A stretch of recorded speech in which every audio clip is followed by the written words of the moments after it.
तो चलिए आज एक ऐसी सफर पर निकलते हैं जो हमें ले जाएगा दुनिया के सबसे रहस्यमयी ग्रंथ की खोज में, जिसकी कहानियां कहती हैं कि ये समय की शुरुआत से भी पुराना है। इस सफर की शुरुआत होती है एक बहुत ही गहरे और प्राचीन संस्कृत सूत्र से, सत्यान्नास्ति परो धर्मः। इसका मतलब है सत्य से बड़ा कोई धर्म नहीं।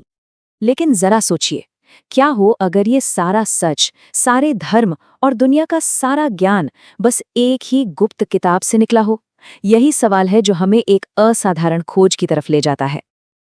और हमारी इस खोज का जो केंद्र है वो है द बुक ऑफ ज़ेन। ये एक प्राचीन पांडुलिपि का तिब्बती नाम है और इसे दुनिया की सबसे पुरानी किताब कहा जाता है। सिर्फ यही नहीं, माना जाता है कि दुनिया के जितने भी पवित्र ग्रंथ हैं उन सब का स्रोत यही किताब है। और कहानी ये है कि ये ज्ञान कोई आम ज्ञान नहीं है। गूढ़ परंपरा के अनुसार इसे लाखों साल पहले प्रकाश के पुत्रों ने धरती पर लाया था, जो इसकी अलौकिक और बेहद प्राचीन जड़ों की तरफ इशारा करता है।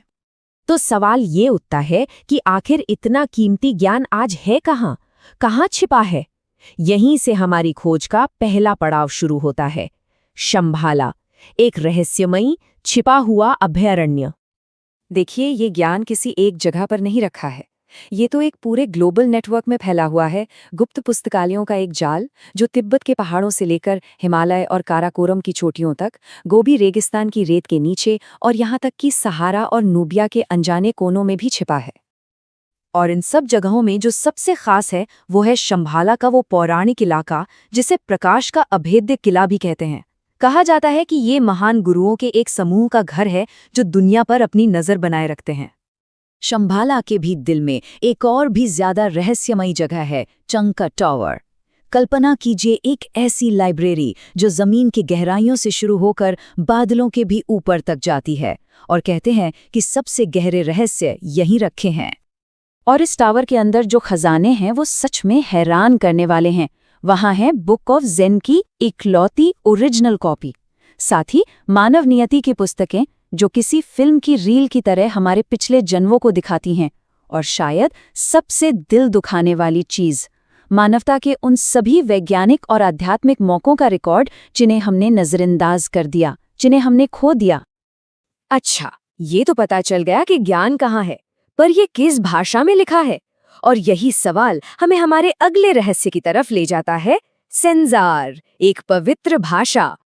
सेंसर, इसे सूर्य की भाषा कहा जाता है, यानी एक यूनिवर्सल लैंग्वेज। कहते हैं कि संस्कृत जैसी भाषाएं भी इसी से निकली हैं। ये कोई आम भाषा नहीं है, बल्कि कम्युनिकेशन का एक जिंदा सिस्टम है जो हमारे शब्दों की सीमाओं से बहुत परे काम करता है। हमारी भाषा और सेंजार में जमीन आसमान का फर्क है। जहां हमारी भाषा शब्दों पर टिकी है, वहीं सेंजार विचारों के रूपों पर चलती है। हमारी भाषा बहुत सीमित है और अक्सर उसमें विरोधाभास होता है, लेकिन सेंजार असीम है, सटीक है और अपने आप में पूरी है। तो ये काम कैसे करती है? ये प्रोसेस अपने आप में किसी जादू से कम नहीं है। सबसे पहले एक प्रतीक एक वाइब्रेशन की तरह भेजा जाता है, फिर वो प्रतीक तस्वीरों के एक पूरे नेटवर्क में खुल जाता है। इसके बाद कुछ चमकीले संकेत उसमें रोशनी, रंग और आवाज भर देते हैं, और बस पूरा मतलब एक ही पल में, बिना एक भी शब्द कहे समझ आ जाता है। तो अब तक हमने ये जाना कि ये ज्ञान कहाँ है और कैसे लिखा गया है, पर अब आते हैं सबसे बड़े सवाल पर। आखिर ये किताब कहती क्या है, इसकी कहानी का सार क्या है? और इसकी मूल कहानी है दिव्य प्रेम की उत्पत्ति। किताब का पहला छंद ही हमें सृष्टि की एक बहुत ही काव्यात्मक कहानी सुनाता है। सब कुछ शुरू होता है जब देवता तारकीय पहिए को घुमाते हैं और समय का जन्म होता है। फिर पत्थरों का राज इस नई धरती पर बसता है।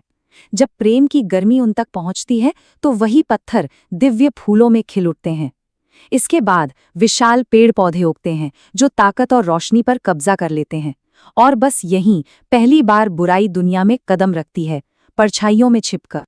इन छंदों का जो सेंट्रल आइडिया है, जो फिलॉसफी है, वो बहुत गहरी है। इसे अगापे जेनेसिस कहते हैं। आसान शब्दों में इसका मतलब है कि ये दुनिया किसी जोर जबरदस्ती से नहीं, बल्कि दिव्य प्रेम के कानून से बनी है। प्रेम ही वो शक्ति है जिससे सृष्टि का निर्माण हुआ। लेकिन प्रेम से बनी ये दुनिया बिना किसी चुनौती के नहीं है। अंधकार दुनिया में आता है, पर किसी दुश्मन सेना की तरह नहीं, बल्कि एक बहुत ही धीमी, महीन शक्ति बनकर जो सीधे इंसान के दिलों में घर कर लेती है। ये ब्रह्मांड की लड़ाई को किसी बाहरी युद्ध के बजाय एक अंदरूनी संघर्ष बना देता है। और बस यहीं आकर ये सदियों पुरानी भविष्यवाणी अपने चरम पर पहुंच जाती है और ये सीधे सीधे हम सबकी कहानी बन जाती है। ये है मानवता का अंतिम विकल्प। ये छंद हमें बताते हैं कि पूरी मानवता असल में विरोधाभासों का एक ताना बाना है। हम एक ऐसी जगह पर खड़े हैं जहां नश्वर यानी जो खत्म हो जाएगा और शाश्वत जो हमेशा रहेगा आपस में मिलते हैं, और यही संघर्ष हमारी कहानी का केंद्र है। इसे ऐसे समझिए कि इंसान के स्वभाव के दो सिरे हैं, दो ध्रुव। एक तरफ है नश्वर ध्रुव जिसमें क्षय है, राख है, अंधेरा और नफरत है, और दूसरी तरफ है अमर ध्रुव जिसमें अनंत काल है, आत्मा है, रोशनी और प्रेम है। और हम सबके अंदर ये संघर्ष लगातार चलता रहता है। भविष्यवाणी के मुताबिक एक ऐसा पल आता है जब ब्रह्मांड में सब कुछ संतुलन में होता है। एक बहुत बड़े तराजू के दो पड़ले, और उन्हें थामे हुए हैं मानवता के अदृश्य हाथ। यानी किस्मत का पड़ला किस तरफ झुकेगा ये तय करने की ताकत खुद मानवता के पास है। पूरी दुनिया, सारी कायनात सांस रोके इस नतीजे का इंतजार कर रही है। तो सवाल यह है कि आखिर चुनाव कौन सा किया जाएगा, रोशनी का या अंधेरे का? और शायद इसका जवाब उस गुप्त किताब में नहीं बल्कि हम सबके अंदर ही कहीं छिपा है।